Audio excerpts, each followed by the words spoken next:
नमस्कार।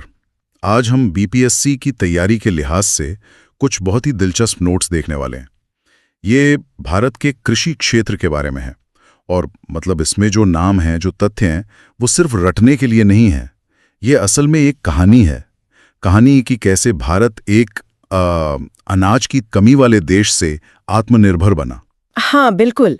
और ये कहानी सिर्फ एक क्रांति की नहीं है, बल्कि कई क्रांतियों की है। और हर क्रांति के पीछे कुछ असाधारण लोग थे। तो आज हम इन नोट्स के जरिए उन लोगों को, उनके काम को और उसके पीछे की सोच को समझने की कोशिश करेंगे। तो आज का मिशन साफ है, इन नामों और तारीखों के पीछे की कहानी को समझना, ताकि ये परीक्षा के लिए तो याद रहें ही, पर हमें ये भी समझ आए कि हमारी थाली तक जो खाना पहुंचता है उसके पीछे किन लोगों का दिमाग और मेहनत लगी है। तो चलिए शुरू करते हैं। चलिए, इन नोट्स की शुरुआत कुछ पुरस्कारों और प्रकाशनों से होती है। अब ये पहली नज़र में शायद थोड़े सूखे तथ्य लगे, लेकिन असल में ये उस पूरे इकोसिस्टम की नींव है जिसने इन क्रांतियों को संभव बनाया। अच्छा, ये एक दिलचस्प नजरिया है। तो नोट्स में सबसे पहले जिक्र है ICAR यानी Indian council of agricultural research के कुछ पुरस्कारों का। पहला है हरिओम आश्रम ट्रस्ट अवार्ड। ये क्रॉप साइंस में बेहतरीन रिसर्च के लिए दिया जाता है। और फिर है Punjab Rao Deshmukh women agricultural scientist award. और यहीं पर वो इकोसिस्टम वाली बात आती है। देखिए, ये दूसरा पुरस्कार खास तौर पर महिला वैज्ञानिकों को दिया जा रहा है। ये इस बात को मान्यता देना है कि कृषि विज्ञान में महिलाओं का योगदान कितना ज्यादा अहम है। हाँ, और अगला पुरस्कार तो और भी दिलचस्प है, जगजीवन राम किशन अवार्ड। ये वैज्ञानिकों को नहीं बल्कि 2 इनोवेटिव फार्मर्स को दिया जाता है। और फिर है चौधरी चरण सिंह अवार्ड, जो कृषि के क्षेत्र में पत्रकारिता यानी जर्नलिज्म के लिए है। ये तो बड़ा अजीब कॉम्बिनेशन है, वैज्ञानिक, महिला शोधकर्ता, किसान और पत्रकार। अजीब नहीं, बल्कि बहुत सोचा समझा हुआ है। ये सिर्फ पुरस्कार नहीं है, ये एक तरह से कृषि की परिभाषा है। ICAR इन पुरस्कारों के जरिए कह रहा है कि असली खेती सिर्फ खेत में नहीं होती, वो लैब में भी होती है, पत्रकार के कॉलम में भी, और गांव की एक महिला वैज्ञानिक के शोध में भी। एक मजबूत कृषि व्यवस्था तभी बनती है जब ये सभी कड़ियां मजबूत हों। वाह, अब समझ आया कि ये सिर्फ एक लिस्ट क्यों नहीं है। तो ये तो हुई उन लोगों की बात जिन्हें सम्मान मिला, लेकिन उनका काम, उनका रिसर्च वो आम लोगों तक और दूसरे वैज्ञानिकों तक पहुंचा कैसे? यहीं पर शायद इन प्रकाशनों की भूमिका आती है ना। एकदम सही पकड़ा। ज्ञान बनाना एक बात है और उसे फैलाना दूसरी। इन प्रकाशनों ने वही पुल का काम किया है। जैसे नोट्स में जिक्र है कुरुक्षेत्र मैगजीन का, जिसे मिनिस्ट्री ऑफ रूरल डेवलपमेंट निकालता है। अच्छा, ये ग्रामीण विकास की योजनाओं और नए विचारों को जमीनी स्तर तक ले जाती है। और फिर 2 बहुत जाने माने नाम हैं, करंट साइंस, जिसे करंट साइंस एसोसिएशन और Indian academy of science Bangalore मिलकर निकालते हैं, और साइंस रिपोर्टर, जो CSIR नई दिल्ली का प्रकाशन है। ये तो मैंने भी पढ़ी है। बिल्कुल, ये पत्रिकाएं वैज्ञानिक समुदाय और आम जनता के बीच की खाई को पाटती हैं। कोई भी नया आविष्कार अगर सिर्फ लैब में बंद रह जाए तो वो बेकार है ना। ये प्रकाशन पक्का करते हैं कि वो ज्ञान किसानों, छात्रों और नीति निर्माताओं तक पहुंचे। ठीक है, तो अब नींव समझ में आ गई। एक ऐसा इकोसिस्टम जो इनोवेशन को पहचानता है और ज्ञान को फैलाता है। अब आते हैं उस कहानी के मुख्य किरदारों पर, जिनकी वजह से भारत में सबसे बड़ी क्रांति हुई। इन नोट्स में पहला और सबसे बड़ा नाम है डॉक्टर MS स्वामीनाथन का। भारत की खाद्य सुरक्षा की कहानी इनके नाम के बिना शुरू ही नहीं हो सकती। जाहिर है, उन्हें भारत में हरित क्रांति का जनक कहा जाता है, father of green revolution in India. वो एक वीट ब्रीडर थे। लेकिन इन नोट्स में जो जानकारी है वो हैरान करने वाली है। सिर्फ हरित क्रांति की जनक ही नहीं, उन्हें मिले सम्मानों की लिस्ट इतनी लंबी है। 1987 में FAO से पहला वर्ल्ड फूड प्राइज, फिर प्रधानमंत्री वाजपेयी द्वारा मिलेनियम प्राइज, अक्टूबर 2018 में पहला वर्ल्ड एग्रीकल्चर प्राइज भी। और यही उनकी खासियत थी। स्वामीनाथन सिर्फ एक वैज्ञानिक नहीं थे, वो एक विजनरी थे। उनका काम सिर्फ गेहूं की एक नई, ज्यादा उपज देने वाली किस्म बनाना नहीं था। उनका असली योगदान था एक पूरी प्रणाली बनाना। उन्होंने विज्ञान, नीति और किसानों तक ज्ञान पहुंचाने के सिस्टम को एक साथ लाकर एक ऐसा इकोसिस्टम बनाया जिसने भारत को अनाज के लिए भीख मांगने वाले देश से आत्मनिर्भर बना दिया। नोट्स में यह भी लिखा है कि वो national commission on farmers of India के अध्यक्ष भी रहे। हाँ, और उस आयोग की रिपोर्ट, जिसे स्वामीनाथन रिपोर्ट के नाम से जाना जाता है, वो आज भी भारत में किसानों के अधिकारों पर होने वाली किसी भी बहस का केंद्र है। उन्होंने व्हीट रेवोल्यूशन नाम की किताब भी लिखी, जो इस पूरी यात्रा का दस्तावेज है। अब हरित क्रांति से जुड़ा एक और बड़ा नाम इन नोट्स में है डॉक्टर N.E. बोरलॉग। उन्हें दुनिया में हरित क्रांति का जनक कहा जाता है, father of green revolution in world. वो एक अमेरिकी प्लांट पैथोलॉजिस्ट थे। लेकिन एक बात मुझे हमेशा से थोड़ी खटकती है, उन्हें 1970 में नोबेल पीस प्राइज मिला, एक कृषि वैज्ञानिक को शांति का पुरस्कार। ये कनेक्शन क्या है? ये बहुत ही शानदार सवाल है। नोबेल समिति का तर्क ये था कि भूखे पेट शांति नहीं रह सकती। बोरलॉग के काम ने खासकर मेक्सिको, पाकिस्तान और भारत में करोड़ों लोगों को भुखमरी से बचाया। जब समाज में भोजन की कमी होती है तो अशांति फैलती है, दंगे होते हैं। भोजन की सुरक्षा देकर बोरलॉग ने असल में वैश्विक शांति की नींव रखी, इसीलिए उन्हें शांति का नोबेल पुरस्कार दिया गया। अच्छा, अब पूरी तस्वीर साफ हुई। तो अगर मैं इसे सरल शब्दों में समझूं, तो मतलब बोरलॉग ने वैश्विक स्तर पर वैज्ञानिक आधार तैयार किया और स्वामीनाथन ने उस विज्ञान को भारतीय परिस्थितियों के हिसाब से ढालकर यहां सफलतापूर्वक लागू किया। बिल्कुल सही। एक ने बीज बोया, दूसरे ने उसे भारत की जमीन पर एक विशाल पेड़ बना दिया। तो ये तो हुई पेट भरने की कहानी, लेकिन नोट्स हमें आगे ले जाते हैं।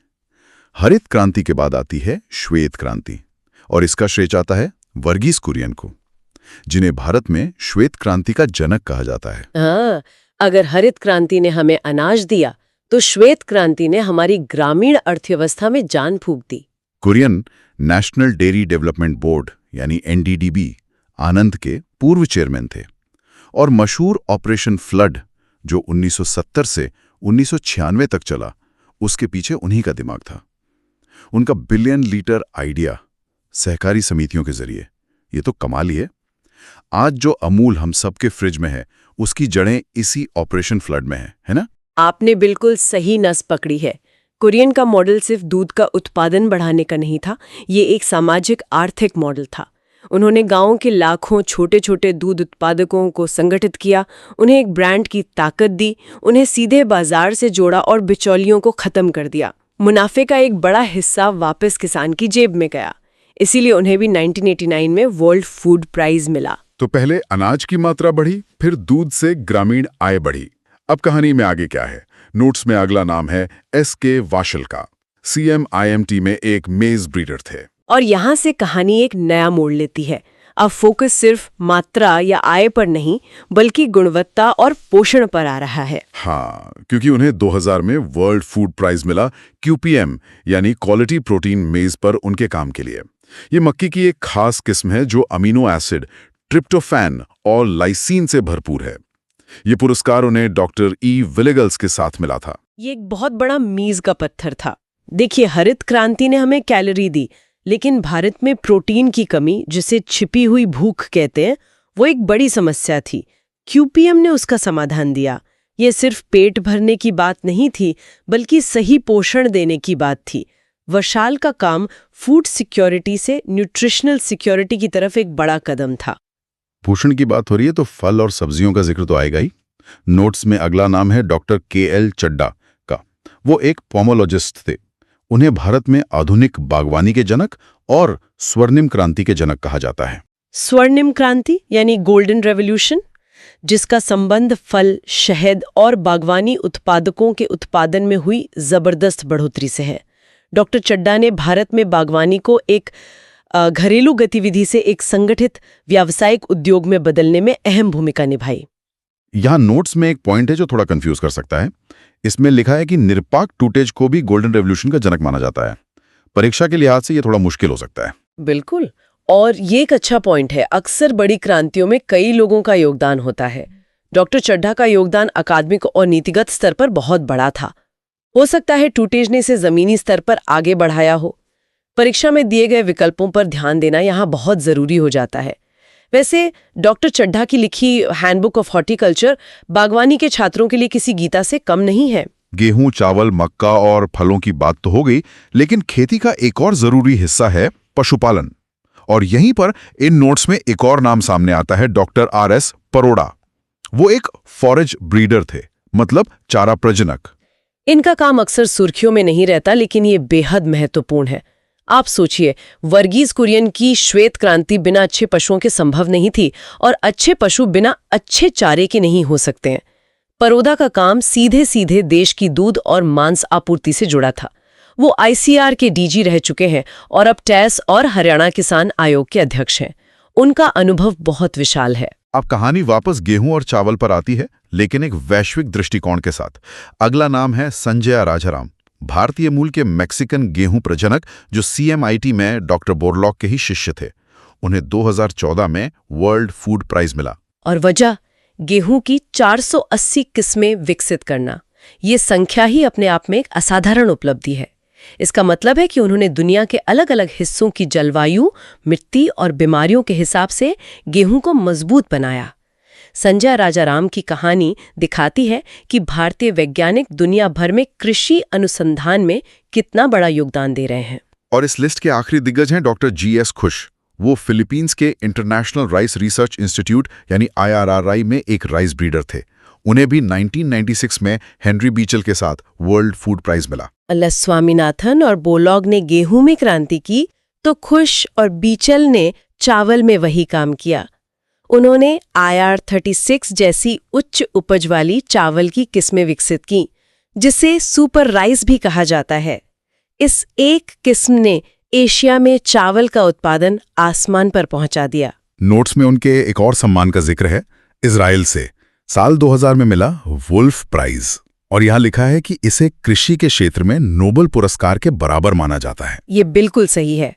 वुल्फ प्राइज विज्ञान और कला के उन क्षेत्रों में दिया जाता है जहां नोबेल पुरस्कार नहीं है, और कृषि उनमें से एक है। ये सम्मान डॉक्टर खुश के प्लांट ब्रीडिंग में असाधारण योगदान को मान्यता देता है। तो आज हमने कृषि क्षेत्र के कई दिग्गजों और उनके द्वारा लाई गई क्रांतियों के बारे में जाना। BPSC परीक्षा के लिए ये नाम जरूरी हैं, लेकिन उम्मीद है कि इस चर्चा के बाद ये सिर्फ नाम नहीं, बल्कि वो लोग होंगे जिन्होंने भारत की किस्मत बदल दी। बिल्कुल।